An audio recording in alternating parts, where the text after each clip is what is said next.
Oh, so is my husband. I mean, it's gotta be, this goes here and this goes here, and if it's not there, then, you know, It's somebody. in the wrong place. And, I yeah. am not like that. No, of course, we're ADHD. We are totally not like that, are we, Brandon? We walk into a room and say, what will I do in this room today? I wonder. And now that he's getting older, fellows, you know, he's kind of forgetting a little bit. And so the other day, it was, where's my phone case? Or my phone cord? Where's my phone cord? I always put my phone cord right here. And I'm like, babe, I don't know. Somebody's taking it, you know, because we have 7 people in my house. Somebody took it. And then I turned around and looked, and it was up on the mantle. I was like, honey, here's your phone cord. Well, that's not where I put it. Jerry, come on. It went from there. Right, yeah, it got up from the kitchen table and it walked over to the mantle. Because it was running away from the kids. That's right. There you go. Did you hear the Sharon? Sharon? I don't know where the. She said she heard she's getting in the shower and something happened, so I don't know. What? Wow. Yeah. I'm not on You guys heard Facebook. from Sharon? I didn't understand what she was saying. I'm not on Facebook, so I don't know. Oh, is it on She Facebook? said, this clumsy old lady slipped and fell in the mud while putting the chickens up last night. Oh. Either sprained it or broke it. She's going to have it checked out this week. But then there was one after that. Oh. Then there was one after that. Bad things happen in 3 years. Jesus. All I saw was my first week of showing how self-sufficient I can be has blown up in my face. Okay, that was Bless it. her heart. That was it. I thought she was getting in the shower. Bless her heart. I know. I guess I don't know what's worse. Is it like sleeping in the shower or sleeping in the mud out by the Yeah. chickens? Both of them sound Yeah. pretty terrible. So we are like reality TV junkies, okay? Like junkies. So we're watching this one right now called The Challenge, and it's just all these people that get up and do these dumb, like physical things. Anyway, so one of them was they had these like huge balloons, like hot air balloon size, but they were regular balloons, okay? And they had to take them from here, take them down a ravine, and take them over here and tie them up without them popping, okay? This one guy, like, literally falls down the little ravine and has probably broken it. And he keeps going, he's hopping, like, he just keeps going. And I'm like, what are you doing, you ding dong? And he's Yeah. like, we're gonna win this. Did they win? No. Oh, No, well. All for they pain. actually ended up losing, and they actually ended up getting 2 people on their team sent home. Yeah. Oh, well. Did he break your leg? It didn't say. We'll have to look at the. We didn't finish. Like, we didn't go to the next episode. So, I feel like I'm looking back at the monitor, like the top of my head's getting cut off, but I don't know where the remote is. So, You don't want that? I mean, I don't know. How about not as big a head?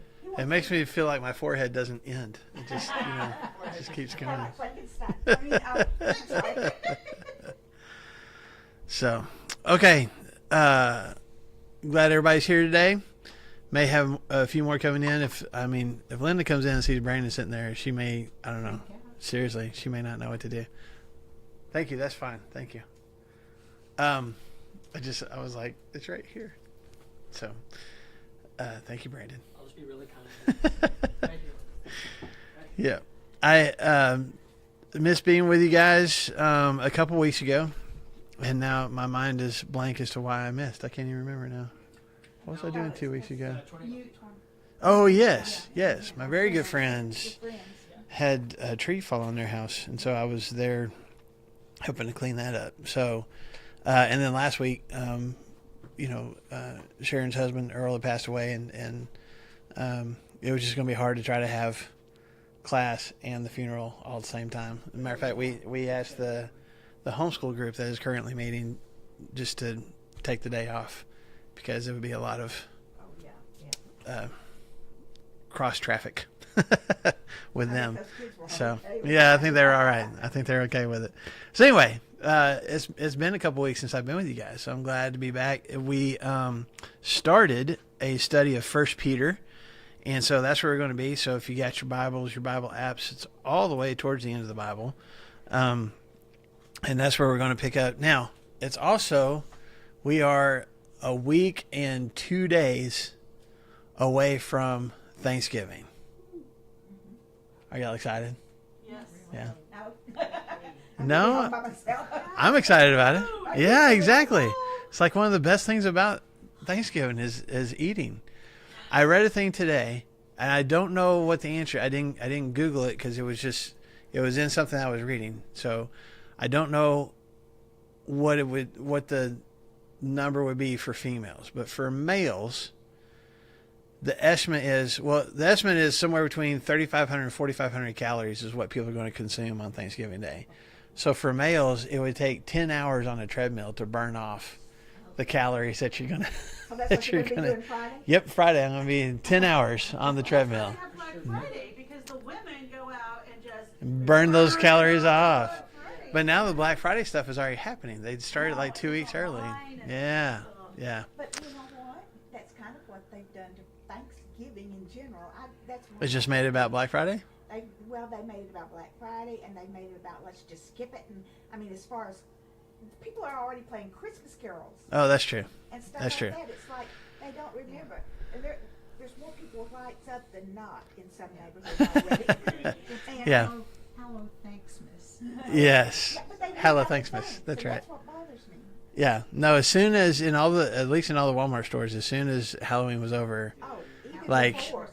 there was. Lobby was before that. Oh, No, yeah. I'm saying there was some Christmas stuff out, but like all the Christmas decorations came out. All like it just looked like Christmas had vomited into all the Walmart stores, you know, with all the stuff. And you know So what really bugged me?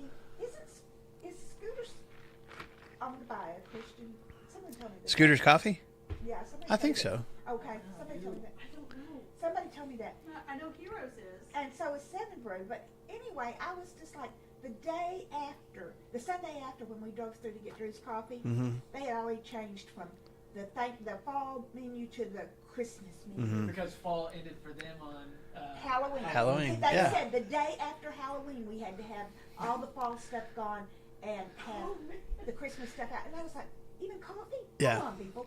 Now I am all about Christmas. That's still my favorite of all the holidays. But yeah, but I'm still gonna hold off. Like I still, you know, there's something about Thanksgiving that we need You to can get it out if you want. like. to. Let's Start hold on. under the privacy of your own home. And if you've got to have lights put up, that's fine. Just don't turn them on until after December 1st. Well, I'm going to be gone for Thanksgiving, and I'm going to Wisconsin for Christmas. So Mhm. I need it up now. I understand. Enjoy it, you know, for the appropriate Right. reason. Our thing is either. I mean, it can even be Thanksgiving night, or very next day, whatever. But we don't decorate until Thanksgiving. We're gonna hold true to that until and I'm with you. Like even if we had professionals come and put lights on the house, which we don't, but if we did, like we ain't turning them on until at least Thanksgiving night, because the Thanksgiving Day parade. What's the last thing that happens in the Thanksgiving? Santa Claus. Santa Claus. So now it's officially time to celebrate Christmas. So it just makes sense, right? Anyway, okay. Couple things real quick, just about Thanksgiving specifically. Brandon, we're not naming names. Are you already decorated for Christmas? No. Okay. Well, Morgan's traveling. So Okay. it's hard. Otherwise, you would be? He's not going to say because this is being recorded. All right. I know. Just a few presidential facts about Thanksgiving that I don't think I've shared with you guys before. So one of them, the first one, this is pretty easy. Who is the first president to observe Thanksgiving as like a national holiday, like a national observance of a day of thanks? Abraham Lincoln. Now he made it an official, like there was an official declaration on his part, yes, but the first president to like observe it in the I guess technically it wasn't in the White House. No, Mm-mm. John, let's see. No, wait. Who was our first president? George Washington. George Washington. What? George Washington. Yeah. He said, well, we need to have a day of remembrance. So now it wasn't always the fourth Thursday in November. That was Lincoln that started that. And that was Lincoln that also was like, we need to make this an official holiday because it got bounced around. It got different months or different states would observe it at different times. And he was like, let's do this as a nation. So that was definitely Lincoln. Anyway, okay. Make sure I get this right, who's the first president to refuse to observe Thanksgiving? Oh, you're gonna get us in trouble here. Brandon said Trump. It is not Trump. Obama. I'm thinking It was not Obama. No? Nope. someone before that. Someone way before that. Someone. George Washington. 1 year he observes it, the next year he's like, yeah, we ain't doing that again. It During the Depression? was before that. Was it? What's his name? Grant. Nope. It was Thomas Jefferson. Thomas Jefferson refused to observe Thanksgiving because it was considered to be a day of fasting and prayer and gratitude, and he felt like that violated the separation of church and state. He was so adamant about the separation of church and state that he said we don't need to have, like, the government doesn't need to observe a national day of Thanksgiving because that's crossing the boundary between the separation of church and state, I guess. Yeah. So yeah, Thomas Jefferson refused to observe it. But didn't he claim to be like an atheist or something? Like that? He was not. Yeah. Like he was more of a deist. Yes. Or he believed in the theory that God existed, but not that he was concerned against. Most of the founding fathers were that way as well. That there was a supreme being. Maybe it was God. Maybe it was some other. They call it providence sometimes. There's something that is in control. But Thomas Jefferson, even if he believed that, was Separating church and state. was So it didn't just start in he's the one that started using those terms. That's not even in the Constitution. not. That's Jefferson in some of his letters. Anyway, we don't want to go down that road today. Okay. Okay. So now you've disillusioned. What president? Sorry about that. No, someone believed in God. Seriously. Okay. What president was gifted a raccoon for Thanksgiving dinner? That's Roosevelt. Oh. Gifted a raccoon for Thanksgiving dinner. I've heard of that. Yeah, there's one that's like that life gave me.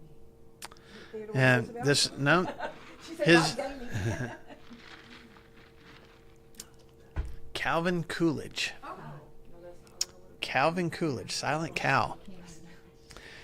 So in November of 1926, Vinnie Joyce from Nitayuma, Mississippi, sent President Coolidge a live raccoon to serve for Thanksgiving dinner.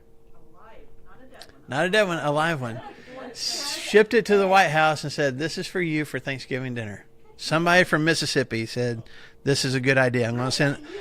Somebody from Mississippi said, "I want to send a raccoon to the president."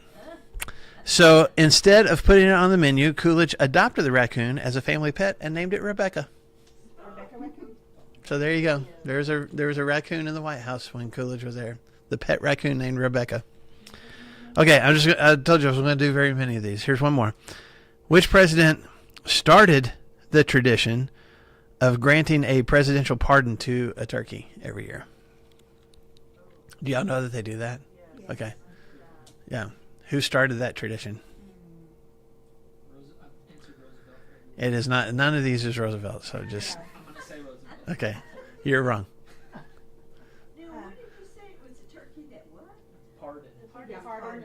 They give a presidential pardon. They do this every year. It's like they have pictures and everything. Somebody sends a great big turkey. There's a president that's like, "I officially pardon this turkey," and then that turkey doesn't get Quack. slaughtered for Thanksgiving. The other 46 million turkeys do, but that one gets set free. Let's see. Was it Eisenhower? Mm-mm. But you're close with Grant. You got to back up just a little. It was Lincoln. Lincoln was the first one. Wow. However, it wasn't for Thanksgiving. He pardoned the turkey for their Christmas dinner. Oh. But it became a tradition for Thanksgiving after that. He just pardoned everybody. Yeah, I know. That Lincoln guy. No, there's lots of people that have turkey. Yeah. In the Christmas Carol, don't they have turkey? in I have duck. Yeah. Oh wait, no, I'm sorry. Or goose. it? Goose. It's goose. They do. That's right. It's goose. Yeah, but it's turkey on like A Christmas Story. The dogs come in and eat the turkey. No. Yeah. No turkey gravy, turkey hash, turkey casserole. Yeah, but the turkey exploded. Anyway, okay. None of that has anything to do with First Peter, so let's jump in there today. Except we should all be thankful and have gratitude in our hearts, just like Peter. That's right. But we don't. Well, if we spend the bulk of the year not being thankful, at least we have one day that, most people are thinking about it. So, And we have to be thankful because that's the only way God's going to heal our nation is to repent and be thankful. And well, what is that verse? If you come to me repenting, oh come on, Paulette, help Don't me give out. me the lion. You come to me with, okay. It's something like that. If you come to me repenting, I will heal your nation. Yeah, I know what you're talking about. Thank you. I know what you're talking about. That's not the exact quote, but I know what you're talking about. I know. I can't remember Yep. exactly how it is, but it's Yep. something about if my people will come before me. Oh, Mhm. yes. Yeah. Oh, good. Okay, so First Peter, written by. Let's see. Was that written by Paul? It wasn't written to Peter; it was written by Peter. Yeah, that's right. And he says there in the first verses, written to the churches in Pontus, Galatia, Cappadocia, Asia, and Bithynia. So you got this map up here, which you probably can't see online, but y'all can see where those areas are located. It's basically modern-day Turkey. And honestly, probably the area that it's written to is the northern half of modern-day Turkey. So like if you kind of drew a horizontal line across Turkey, it's written to churches in that area, probably. But he calls them, I'm just rehashing some of the stuff we've already covered. He calls them the exiles, or some of y'all may have a different word besides that. But to the exiles that are scattered, is what my translation says. The strangers scattered throughout these different places. Which we talked, again, a few weeks ago when we first started this story about this study, not story, the study, about First Peter. That when you look at this area, these people, it's not that it's a lot of transient people that are here. And so for him to call them, and I want to bring this up because he makes several references throughout this letter, including one of the verses that we're going to look at today, to the people that he's writing to being strangers, being exiles, being aliens in the land in which they're living. Why does he use that terminology with this group of people, do you think? Well, my Bible note says, Yes? people temporarily residing on earth, but whose home is in heaven. Right. So we have a citizenship that is not of this earth. We're a part of the people of God. God's kingdom, ultimately is in heaven, but also resides here on this earth. And what's the old song we used to sing when here we are but straying pilgrims. This world is not my home. I'm just a passing through, right? So it's been part of our understanding of our, role as Christians in this world. But for him, like, even when Paul writes his letters, he says, I'm writing to you guys in Corinth. I'm writing to you guys in Galatia, in Ephesus. Peter he says, I'm writing to you guys in these geographical locations, but he calls them strangers, and he calls them exiles, and he calls them aliens in this place. And I think he wants to help them understand, first of all, this is not your ultimate home. Heaven's your ultimate home. This is a temporary residence. But this particular geographic area has a history of lots of people moving through it. Okay? Back in the Old Testament, this is where the Hittites lived. After them, centuries later, the Assyrians, took over this area. After them, when the Babylonians took over the Assyrian Empire, they filled this area. Then when the Persian Empire took over the Babylonian Empire, they came all the way across here to fight against the Greeks.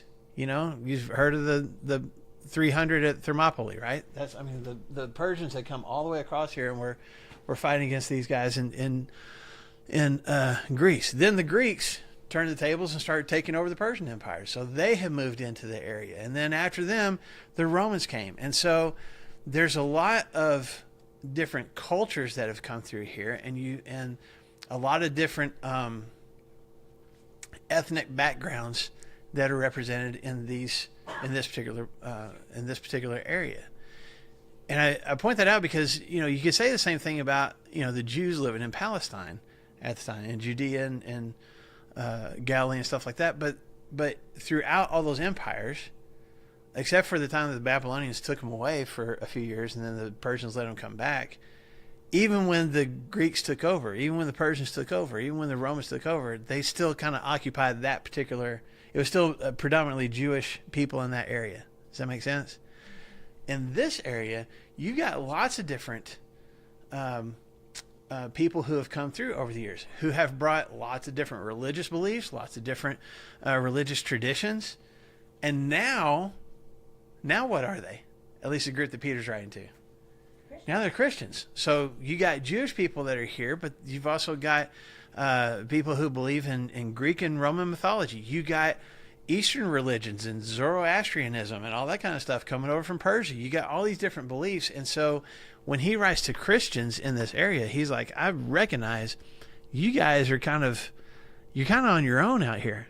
There's a lot of different belief systems, and you guys are living in a land that may seem, especially for the Christian lifestyle, may seem unfamiliar. The other thing that we talked about is this is right on the cusp of more empire-wide persecution. They're starting. I mean, Nero is starting to persecute Christians in the area of Rome and in Italy, but some of his provincial governors are starting to do the same, or at least allow the same things to happen to Christians. It's still not yet an empire-wide edict like let's get rid of all Christians, but they're starting to experience that in some of these provinces, specifically in this area, because now that Nero especially is in power and is demanding that people worship him as a god, and you got these Christians who are saying, well, I mean, we'll be respectful to the emperor, but he's not our God. We only have one Lord, and that is Jesus Christ. They're getting in trouble for that. It seems subversive, and they're starting to experience some hardship because of that, which is what Brandon talked about in class 2 weeks ago.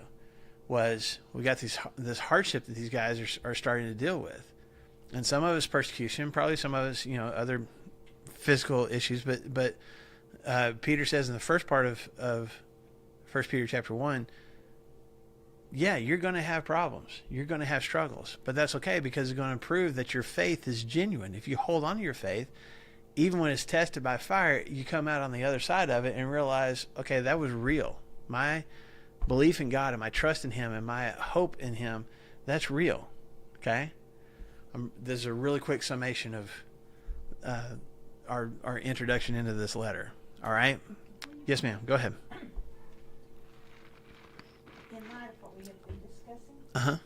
I want it noted, Brandon, that in the original version, it says to the pilgrims of the dispersion. Pilgrims. Here And we then are, in but straying Turkey, pilgrims. Which says Turkey, pilgrims. Okay. Okay, First Peter is all about Thanksgiving, then, is what you're It saying. is. Because we're in Turkey and we're talking to pilgrims. Okay. I formally apologize.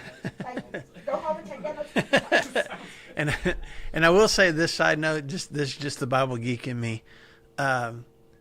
He does use the word in mine. He says the strangers in the world that are scattered. Does anybody else have another word besides scattered? Yours says scattered. Yeah, dispersion from his Dispersion. Dispersed. Okay. Those who are elect exiles of the dispersion. Of the dispersion. Okay.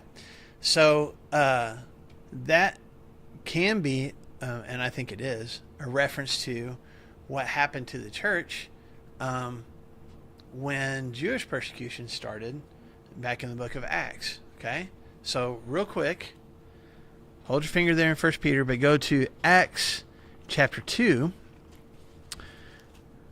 And I apologize if we're rehashing something that's already been discussed.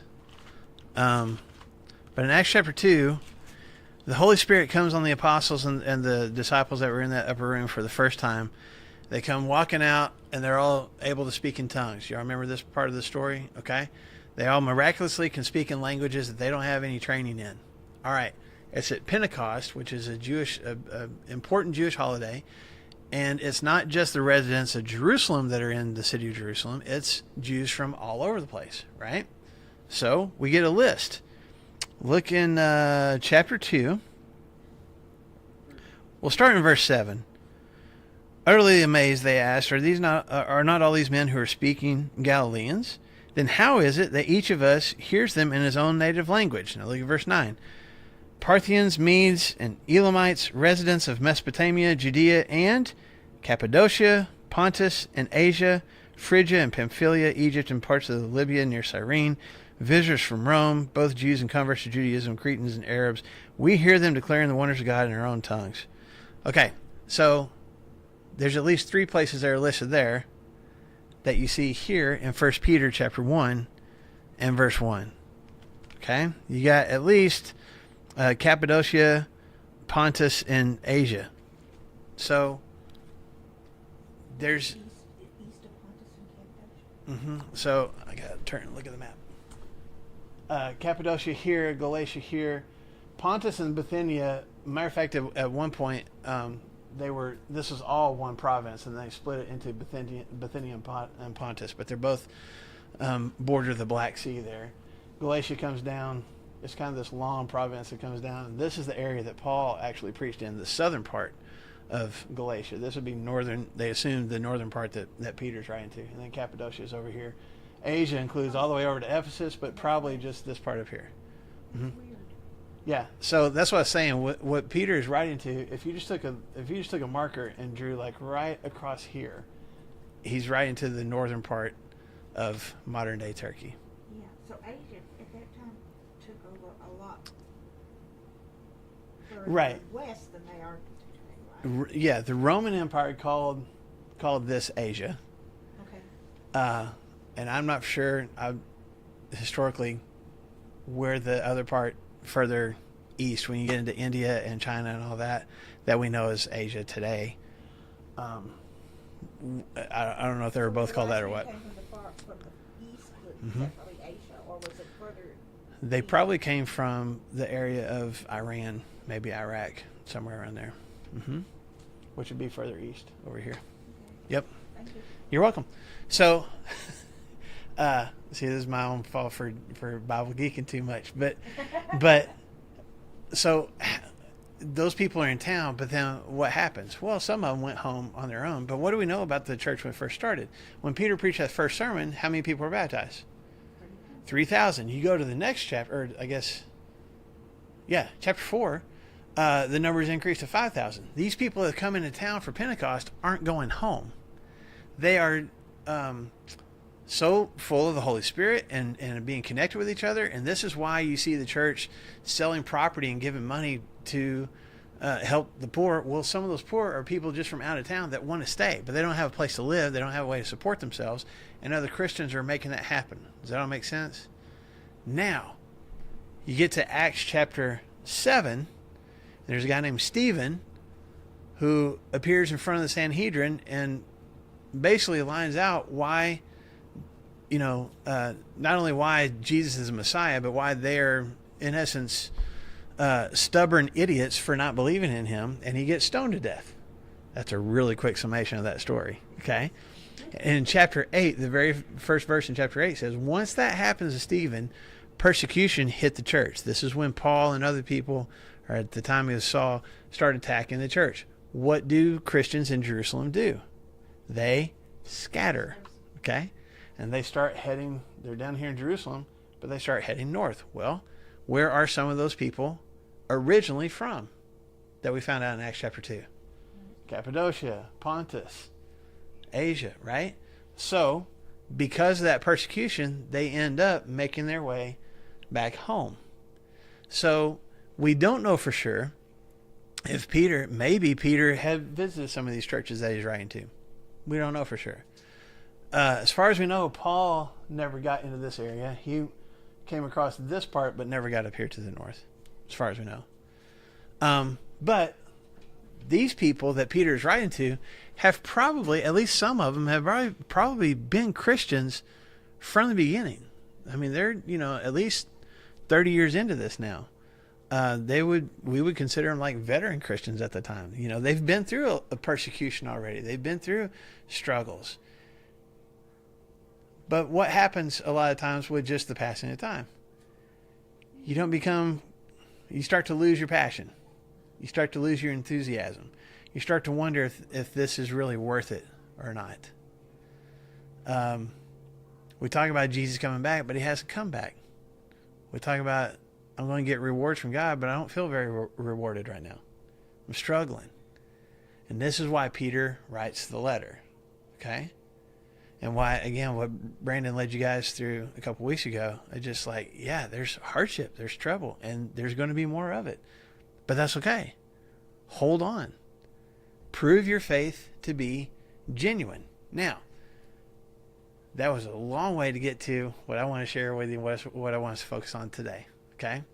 And that is starting with verse 13. So, I'm just going to read from verse 13 to the end of the chapter, and then I'll do things a little bit different this morning. I kind of want to hear from you guys, so read along with me, and just as we're reading through it, just think about what is it that jumps out to you. What is it that either you have questions about, or man, that's really good stuff right there, or I want some more clarification on that. Okay, keywords, thoughts, whatever. Yes, ma'am.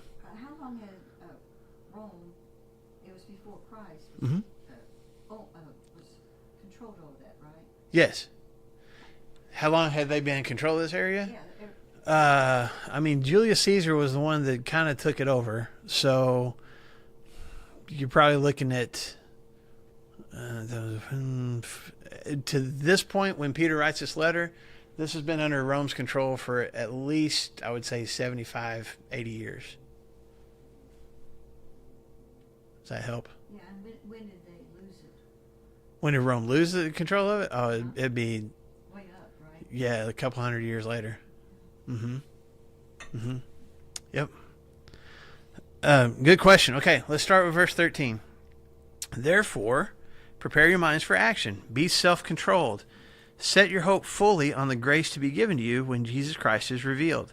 As obedient children, do not conform to the evil desires you had when you lived in ignorance. But just as he who called you is holy, so be holy in all you do. For it is written, be holy because I am holy. Since you call on a Father who judges each man's work impartially, live your lives as strangers here in reverent fear. For you know that it was not with perishable things such as silver or gold that you were redeemed from the empty way of life handed down to you from your forefathers, but with the precious blood of Christ, a lamb without blemish or defect. He was chosen before the creation of the world, but was revealed in these last times for your sake. Through him you believe in God, who raised him from the dead and glorified him, and so your faith and hope are in God. Now that you have purified yourselves by obeying the truth so that you have sincere love for your brothers, love one another deeply, from the heart. For you have been born again, not of perishable seed, but of imperishable, through the living and enduring word of God. For all men are like grass, and their glory is like the flowers of the field. The grass withers, and the flowers fall, but the word of the Lord stands forever. And this is the word that was preached to you. Okay, so I want to hear from you guys first. What of all that just stands out to you? Something that's encouraging, something that's confusing, something you never realized before?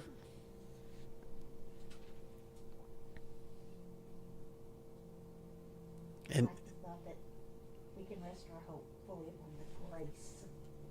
which verse are you talking about? Well, it's verse 13. Verse 13, yeah.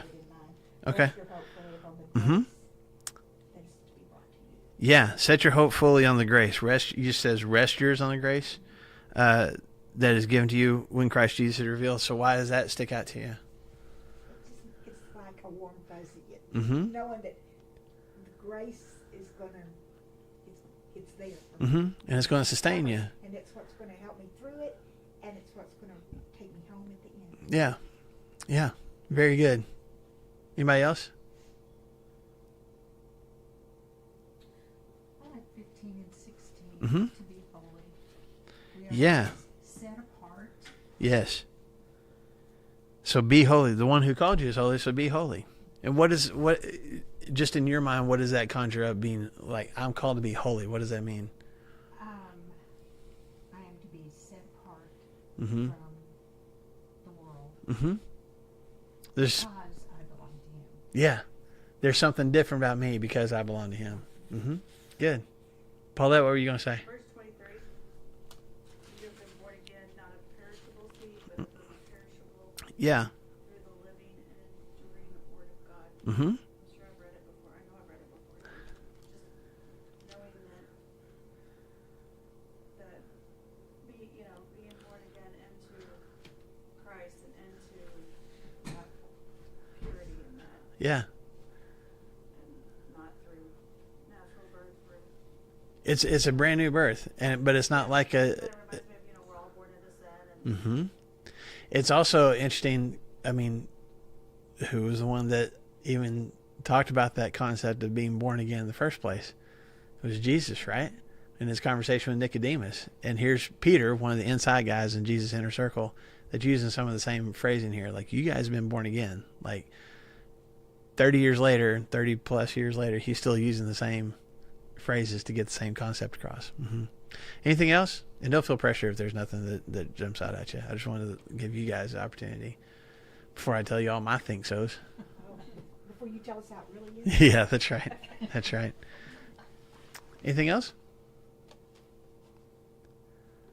So just to kind of, break this down a little bit. I mean, just to start off there in verse 13, my translation says,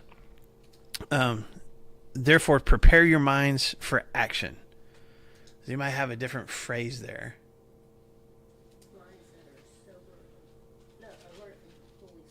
Okay, alert. Yours is alert. I got be self-control, which is where some people have sober-minded or have minds that are sober. Anybody else? So you got alert. Alert and fully sober. Anything else? Which one did you say? Prepare for action. Prepare your minds for action. This one says, therefore gird up your lions. Your loins. Yeah. Loins are different than lions. Yeah, that's true. We need everything, all the help we can get. Yeah. Therefore, gird up your loins, the loins of your mind. Mm-hmm. Be sober, and rest your hope fully. So to me, that means the comma there between mind and be sober Mm-hmm. is saying that being sober and resting your hope are equally important there. Yes. Yes. So here's the deal. Like I said, mine says prepare for action. You just says gird your loins, be alert.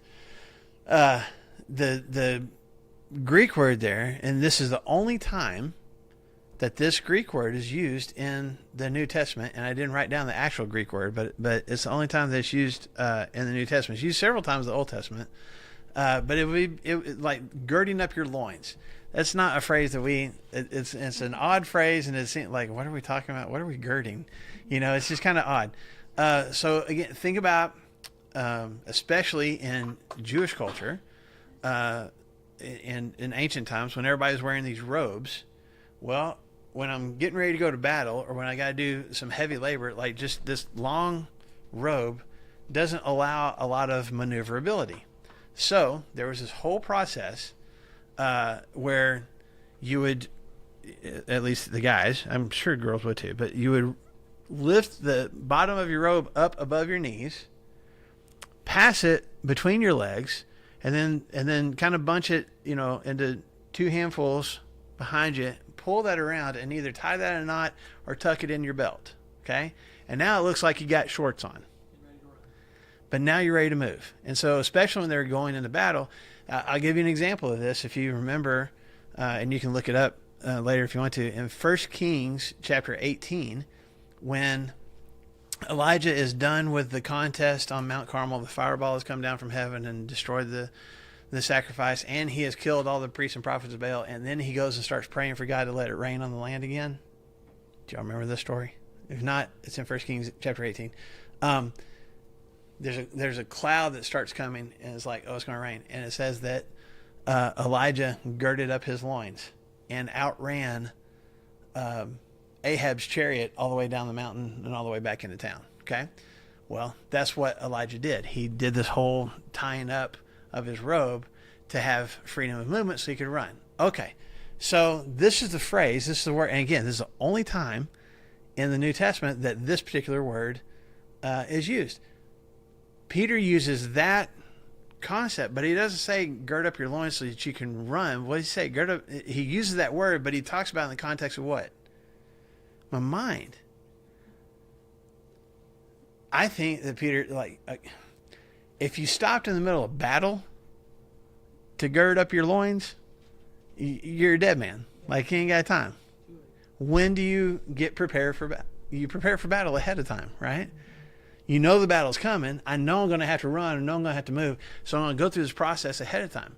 So what is Peter saying? Prepare. Get your mind ready ahead of time. Don't wait until I'm dealing with the temptation. Don't wait until the problem comes. I prepare my mind ahead of time. Same thing that Paul has already said, you know, in 2 Corinthians. He's like, we capture our thoughts. We do that, you know, ahead of time. We prepare. But I'm saying it's a very active and deliberate word that he uses. I'm not just passively thinking, oh, you know, if a problem ever comes, I should probably get ready for it. Like, I have gone through the process. I know what the potential temptations might be, potential problems might be, and I already have a mindset of how to deal with that ahead of time. Okay? Prepare your minds for action. Be self-controlled. Some of y'all say sober. Some say, you know, sober-minded, and it's the Greek word that literally means to abstain from wine. And so sometimes you just kind of got to pay attention to the context of the New Testament. Sometimes it's literal, like, you know, stay away from the wine, and sometimes it's metaphorical. But this just seems like they saying, like, don't let anything, as I'm preparing my mind, don't let anything cloud my judgment. Don't let anything creep in and convince me that the grace isn't real. Don't let anybody convince me that this particular temptation, this particular desire is better than what I could get from Jesus. Don't stay away from those things. Okay? Does that make sense? All right. And then to Lou's point, he says, set your hope on the grace that you'll receive when Christ returns. So once I got my mindset where it needs to be, then I have hope. And we've talked multiple times, so I'm going to spend a lot of time here this morning about hope is not just crossing my fingers and wishing. There's an expectation that comes with hope. I am expecting to experience something. That is what I am hoping for. Okay? And so when he says, set your hope fully on the grace to be given to you, I expect to experience this freedom, this forgiveness, this blessing from Christ when Christ is revealed. So he's like, even if you're going through these struggles that he's already talked about, Christ is going to come back. He is going to be revealed. The curtain is going to be pulled away. You're going to get to see things as they really are. That is a hope. That is an expectation. I know it's going to happen. I'm just waiting for it to happen. And when it does, I will fully experience the acceptance and forgiveness and presence of God that grace provides. Does that all make sense? It's a really powerful verse if you think about it. And but I'm going to have these actions, but the first thing I got to do is I got to start with my mind. My mind's got to be in the right spot so that I can do the right things. Okay, keep that thought going, though, because the next thing he says is in verse 14, as obedient children, don't conform to the evil desires that you had when you lived in ignorance. So that word, I did a lot of word studies on this, by the way, so I'm sorry if I'm bogging you down too much with it. But that Greek word for obedient literally means I'm submitting to what I have heard. It has to do with what you've actually, like, someone has given you instructions, someone has told you to do something, and you're actually submitting to that, which is what, you know, children are supposed to do. Your moms and dads tell you to do something, you go do it, right? So Peter calls us that. He says we are obedient, or supposed to be obedient children. We've been told what we need to do. We need to submit to that. Okay, so that's the first concept. We're hearing what God wants to do, and we're submitting to it. But he says, because that's what we are, then don't conform to the desires that you had when you lived in ignorance, which is a similar word to what Paul says in Romans chapter 12 and verse 2. Don't conform any longer to the pattern of this world, but be transformed by the renewing of your what? Your mind. Okay? Same kind of concept that Peter is getting across here. Get your minds ready as obedient children. Submit to what you've heard. Don't conform. Don't fall into line with the evil desires that you had when you lived in ignorance. Ignorance is not stupidity or foolishness. It is stupid to hear something that is for my benefit and say, nah, I'm not going to do that. It is stupid for someone to say, hey, if you keep driving down that road, you're going to, the road ends and you're going to drive off a cliff. And me go, whatever, and drive off the cliff. That's stupid. Okay? Ignorance is there's no signage and me driving down the road and driving off a cliff. Well, that's ignorant. I just didn't know. You see the difference? So he says, you used to live this life in ignorance. Again, who's he talking to? I mean, he's talking to Christians, but what? The converts and the Christians that Yeah. didn't know about Jesus. Right. He's talking to probably, as we keep looking through 1 Peter, we'll see this more clearly, both Jewish Christians and Gentile Christians. Okay? But he's looping them in the same category. You both had lives in ignorance. You Jewish Christians were ignorant of what this Messiah that you had grown up hearing about was actually going to look like and what God's kingdom was actually going to look like. But you don't, now you know. You're not ignorant anymore. You Gentiles didn't know anything about God, much less his son Jesus, but now you do. And now you know what's going to happen when this life is over. So no matter which one you are, you had this ignorance of not fully knowing and not fully understanding who God is and who Jesus was and who we could be because of him, but now you do. So again, with that obedient children, I've heard the message. I've heard what has been done and what is expected. It would be stupid that's my word. It'd be stupid of me to go, I'll do my own thing. He says, you used to have, he's almost saying, he's not saying this literally, this is me saying it, but he's almost saying, you used to have an excuse because you were ignorant. But now that you know the truth, now that you know what is real, then don't go back to the life that you were living when you were ignorant. Don't go back to the life that you were living when you didn't know. Don't go back to the same habits that you had before you met Christ. Be obedient children. Does that all make sense? Okay. So ignorance is not an excuse. Was an excuse until they knew Jesus? It was at least somewhat of one. I mean, they didn't know. It's not a complete excuse because, not to go too far down this path, but Paul says there's an ability to know that there is a God and that there is a right and a wrong just by looking at nature. But yeah, they didn't know exactly who Jesus was, because he says here a couple of times, Jesus was revealed. It's been in these days that Jesus was revealed. You didn't know. You knew there was a Messiah. You didn't know the Messiah, but now you do. You didn't know there was a God. Now you know there is. So it changes things. And I mean, isn't that the key thing about a Christian life? This is who I was. This is who I am now, right? That's what Jesus does for us.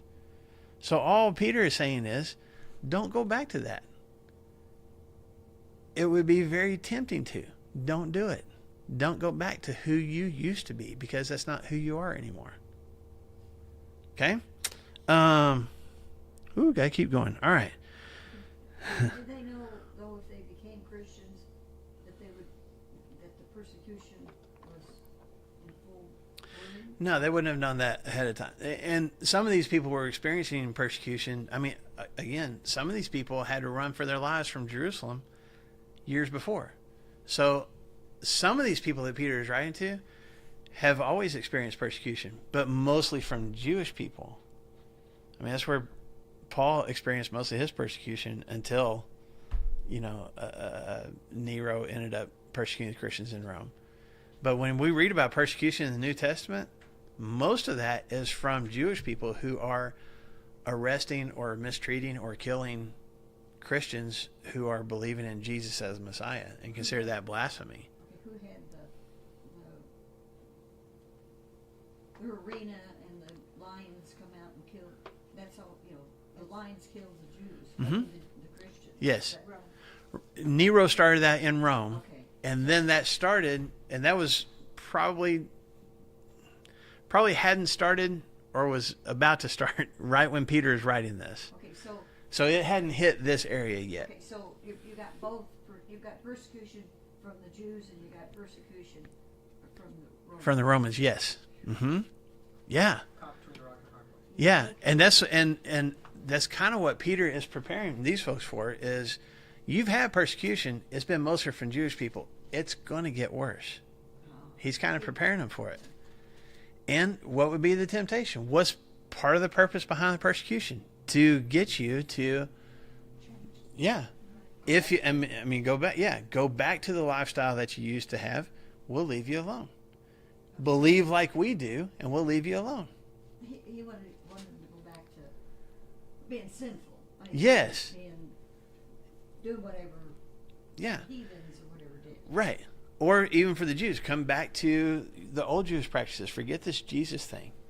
And so that's what Peter's like, you got to get your mind right first. You got to have in your mind, I am sticking to this. I know this to be real, and I know this to be true, and I have this expectation that no matter what happens to me here, I'm going to be fine because I'm going to have heaven one of these days. This isn't even my home in the first place. That is all a mental thing, to prepare for what was going to happen physically. They're going to have their businesses threatened. They're going to have their families threatened. They're going to have their lives threatened. And Peter's kind of getting them ready for it. That's why he says, gird up, get ready. You get ready for the battle ahead of time. The battle is coming.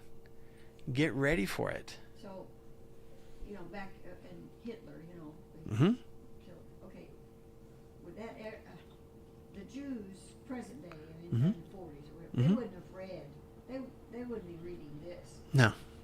So, No. So they wouldn't say, well, we're getting what we deserve because we did. Because Yeah. they took away the businesses. They Yes. persecuted them. They killed them. Absolutely. Yeah, But but we probably very piously said they're getting what they deserve. there were some that thought that, yes, for sure. They would think this is another installment of God's people being persecuted because they've been, the Babylonians, the Assyrians, the Persians, The Romans, everybody. Here's the next thing where, But there was quite a bit of distance between, oh yeah, 1940 and, I mean, Yep. think about Esther. Whenever her entire people group, the Jews, are going to be, destroyed. We're going to destroy the whole people group, and that's happened multiple times. And so, so Hitler was doing basically the same thing in their ancestors there. Okay. Yeah, The descendants. absolutely. Is that why they were so cooperative as such? I mean, they just are. Why the German people were? No, the Jews in Hitler time. I mean, very few of them fled, and they just they accepted There it was- when they closed the businesses, Mhm. and then they were so is that just because they're past what they've studied? They just say, well, this is. It was more. or- My understanding was, yeah, that's okay. I'll give a quick answer. My understanding, it was more just assuming this can't last forever. It was more just assuming like, okay, things are bad, but this guy's going to be out of power because, I mean, there were multiple political parties that had been in power between World War I and Hitler. So I think most of them were like, this sucks, but it'll pass and we'll get past it. So would they not think that too then? Some of them, yeah. They would think this is temporary. That It would pass eventually. Yes. The Jews would eventually back off and whatever. Yes, there would have been, yeah. Which again, what's the first thing that he says there in verse 13? Get ready. Don't be caught off guard. get your minds ready for action. Know that bad stuff is coming and prepare for it ahead of time. How do we prepare for it? I rely on the hope that I have, that all that I have been brought to believe is real and it's true. And even if bad stuff happens to me, and even if I don't run away and bad stuff happens, it's okay, because I've got something on the other side. But I can't get through those difficult times if I haven't prepared ahead of time for those difficult times. I shouldn't say I can't. I'm less likely. Did the Jews believe in an afterlife? Some of them. Or was it the Christians that was a novel idea? Christians, it was a novel idea. The afterlife was a novel idea for Christians compared to, at least their concept of it, compared to like the Greek and Roman mythology and stuff like that. They believed that there was an afterlife, but it was just, you're just in Hades. You're just in the dark underworld, forever. The concept of of being in God's kingdom, and some of the imageries that we see in Revelation and 1 Thessalonians 4 and places like that, that would be fairly new, at least to the Greek and Roman cultures for sure. The Jewish folks, it was kind of split. Some of them were like, "Nah, when you're dead, you're dead. That's it." And then some of them were like, "Yeah." And then some were like, "No, there's something else after this." Mm-hmm. Good questions. So going back to verses 15 and 16 that Phyllis alluded to, Paul says, Peter says, we're preparing our minds for action. We don't want to go back to the old habits, the old lifestyle. So what's the mindset? Well, I'm going to be holy. I'm going to be different. I'm going to be set apart. And a lot of times we think of the word holy as something that's like untouchable and ethereal, and it's like I don't know if y'all experience this.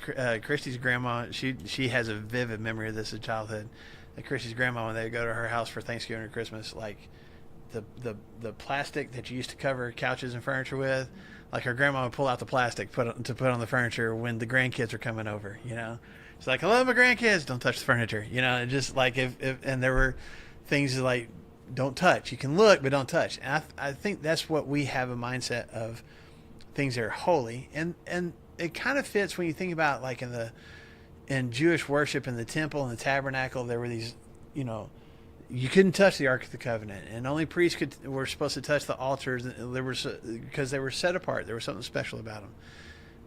But Peter is quoting from the Old Testament here. Be holy because I am holy. That's something that God told his people back in Leviticus. And God was not saying to those people then, he's not saying to us now, we are untouchable. Okay? It's not what he's saying. He's saying, he was saying to his people in Leviticus, you're about to enter into, I'm going to set you smack dab in the middle of a bunch of people who don't believe in me and worship other gods and do awful things that I don't want for you guys. So be different, be set apart, look different than everybody else that you're living around. Peter says, you guys are living smack dab in the middle of a bunch of people who don't believe what you believe and who live a different lifestyle than you do. And you need to look different and be different and act different. Be holy. Be set apart. There you go, set apart. Mm-hmm. Yep. Be distinct. Be different than the rest of the people around you. Okay, real quick. You got to prepare in advance to do it. That's right. And then he says, "Oh man, I want to hit this." And then if we don't get to the end, that's fine. But in verses 17 through 19 at least, maybe 20. Since you call on a Father who judges each man's work impartially, live your lives as strangers. There he goes again, talking about strangers. Live them in reverent fear. For you know that it was not with perishable things such as gold or silver that you were redeemed from the empty way of life handed down to you from your forefathers, but with the precious blood of Christ, a lamb without blemish or defect. Okay, so first he says two things about God here in verse 17. What does he say about him? What's the two character traits that we see? He's a father, okay, who does what? Okay, so we got a father and a judge. Same guy. He's both a father and a judge. So Peter says, you've got a God who is your Father, but who also judges impartially and judges each man by his work. So, we can't rely on somebody else to cover for us. And we also don't have to fear like somebody else, I guess, ruining our reputation either. Like God's going to judge impartially. Okay. So he says, because we have that, how do we need to view God at the end of verse 17? He says in reverent fear, but he doesn't mean afraid. He means in awe. Well, that's the question, isn't it? Does is any other words there besides reverent fear? Mine says, conduct yourselves throughout the time of your stay here in fear. In fear. Okay, so we got just fear. NIV says reverent fear. Anybody else have anything else there? Okay. It is a Greek word for, it's phobos. It's where we get the word phobia. It's fear. So am I supposed to be scared of God? I'm not. Yeah. It sounds like it though, doesn't it? Anybody ever been scared of God? Yeah. It's the same as like, I'm scared of my father. I'm not scared my dad's gonna punch me, Yeah. but I'm also like, if he wanted to at a time, because I'm super strong now, at a time, he could destroy me. Yeah. Yeah. Or afraid of your judgment. Okay. His judgment. Okay. So here's, if I have done wrong things and I'm going to be judged for that, do I have fear of those consequences? Yes. I mean, if I got to appear before the judge, if I got to go to court and appear before the judge, I have a fear of that judge, right? Not just because of him, but because of what I might have to experience because of my own choices. Okay.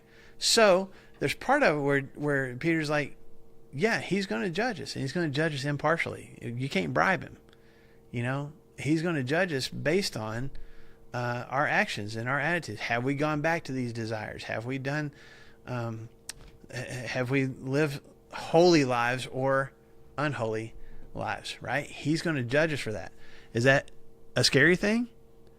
I mean, it could be, but what else is God? Not just a judge, but what? Father. A father. What do dads often do? They punish you sometimes out of love, but sometimes they just like, hey man, I love you. That was a huge mistake. We don't need to do that again, but I'm going to forgive you. And he goes on to back that up in verses 18 and 19 by saying what? You've been forgiven. You've been redeemed. You've been bought back. You are so precious to God, he paid for you. What did he pay with? The blood of his son, Jesus. You meant that much to him that he gave the blood of his only son to buy you back from this life that you were living. Is there going to be a time where you're going to have to stand in front of him knowing all the things that you've done that he didn't want you to do? Yep. But do you have to cower in fear because of that? No, because he's a father who bought you back with the blood of his son. You are his child. It's this, live your lives in reverent fear. I'm not scared to death. I am in awe. That's a word you used a minute ago. I am moved by how amazing it is that God loved me that much that I want to. If there's fear there, I'm afraid of not living this holy life. I want to do the right things because I'm so moved by what he's done for me. I'm not supposed to be scared to death of God. I'm supposed to recognize he is a judge. There will be an accounting one of these days. But that's okay because it's covered by the blood of Christ. Does that make sense? It's not, it's a reverent fear keeps me from just blowing off and going, God's just going to forgive me. It doesn't matter. I can do whatever I want. No. There's still going to be an accounting. You're still going to have to stand up and face the choices that you made. But the awesome thing is you're going to stand before your Father, not just a cold-hearted judge. And that Father has already made a sacrifice for your sins. So live your life in response to that. What's he talking about? Be holy. Be different. Get your mind right and be ready to be holy. And the reason that you're being holy is because you have a Father who has already paid for your sins. So live like that. So it's a lot. It's a lot in just this handful of verses here. And we're out of time for today. So we're supposed to get to the end of chapter 1. I don't know. We may just jump into chapter 2 next week. But, man, there's so much. We'll try to stay on schedule. There's so much good stuff. Huh? Why? We were gonna Because I want to break tradition. tradition. I want to break tradition and actually stay on schedule. No, they're just in this just in this couple of paragraphs. There's just a lot of good stuff here that Peter says very succinctly, and I like to just sit in it and soak in it for a minute. So, Without partiality, mhm, it struck me differently than it ever has before. mhm, Because I've always thought of, okay, you're going to be judged without partiality, so that he's not going to think of one group is better than the other. Mhm. But without partiality means he's not going to like me better because I'm a Christian mhm. than he's going to like somebody who's not a Christian. Right. He's judging us not by whether we wore the name Christian, but by whether we were Christ-like. Yeah, he's not going to like you better because you're a Christian and somebody else isn't, but he's also not going to like you worse because somebody was a better Christian than you were. Yeah. It's kinda, Yeah. There's a lot of better. Well, I mean, there's a lot of better Christians. I thought you were perfect. I am perfect. Okay. All right. I'm perfectly sinful. Hey, thanks for the time today. We'll pick up end of chapter 1, start of chapter 2 next week. All right. Go get your minds ready for action. Go be holy this week. Yes, sir. Next week, are we Next going to week meet? is Thanksgiving. We need to decide if we're gonna. Oh, good question. I'm indifferent. Whatever y'all want to do. Are they? The homeschool group? Yeah. That's a good question. I know we'll find out. The public schools are all over. Lori will usually get like a college student or something. I'll have that on Ann Carter. Yeah. What do y'all want to do? Is everybody able to meet, or do y'all want to push it off to 2 weeks? I'm good with either. Either one's fine with me. Huh? I will be here, but it doesn't matter. Okay. Now, you're going to be gone. Okay. We will skip. Thanksgiving. 2 weeks from today, we will meet again. We won't meet next week. Okay, that's great. We'll just make that executive decision. Okay. Yes. Back on the 3rd. Nice. Well Is done. that right? Is that Yeah, right? that is right. Let's go. Yeah. December 3rd. Holy Yeah. We're already approaching And December. you can have your Christmas trees up and pictures of them if you want. That's right. for the permission. Yes, yes. But Come decked out in your Christmas stuff. But if we did come next Tuesday, there better not be a one of you that had A Christmas light. Christmas earrings on or anything. If There's I nothing to could- be merry about. If I can leave my Grinches in the closet until after Thanksgiving, you can leave them. How funny. Yeah, with Morgan traveling and everything, normally it's like we would have already had it up by now. Unapologetically, I might add. But with her traveling and all that, I think we're going to do it on Monday before we leave for Thanksgiving. So that we can just like come back and be like, oh, it's Christmas time. Yay! So you feel free to send me some nasty texts and stuff. I sent you a text the other day for you to know. Yes, I saw that. We're planning on going to go to it.